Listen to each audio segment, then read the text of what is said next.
that there's been a steady degree of, at times, quite intensive oversight concerning Gildan and the specific allegations.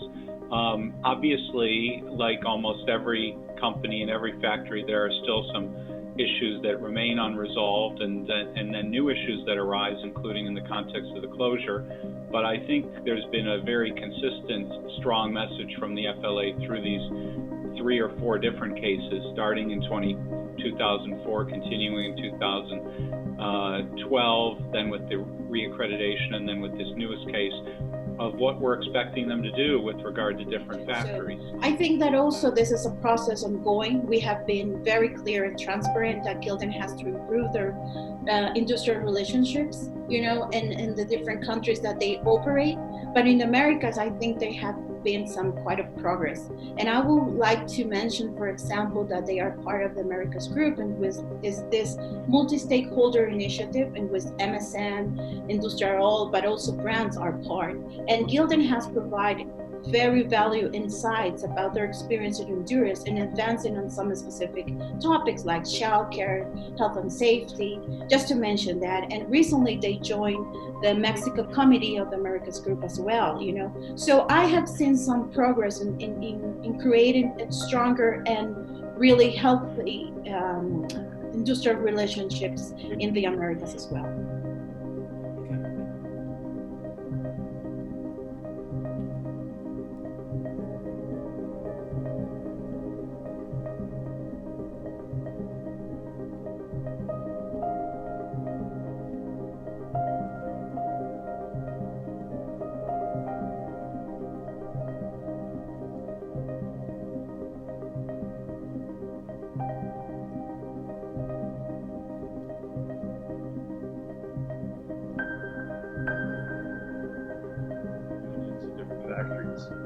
So there isn't conclusive evidence that they closed the factory to get rid of the union, but there was a Fair Labor Association investigation into the case, and they found that there were lots of violations, legal violations, failure to contact the union or the workers early enough so that they could talk about alternatives to closure, and also failure to go to the labor authorities in the country to get basically endorsement from the labor ministry for the closure, which is required by law. So there were a lot of violations that took place in that particular case.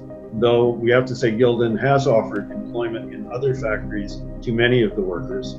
And there was enough pressure on the company that they now have resumed negotiations with the union, even though the factory is closed, about whether there can be some additional compensation, whether there can be better transportation for workers to the other factories, and a number of other issues.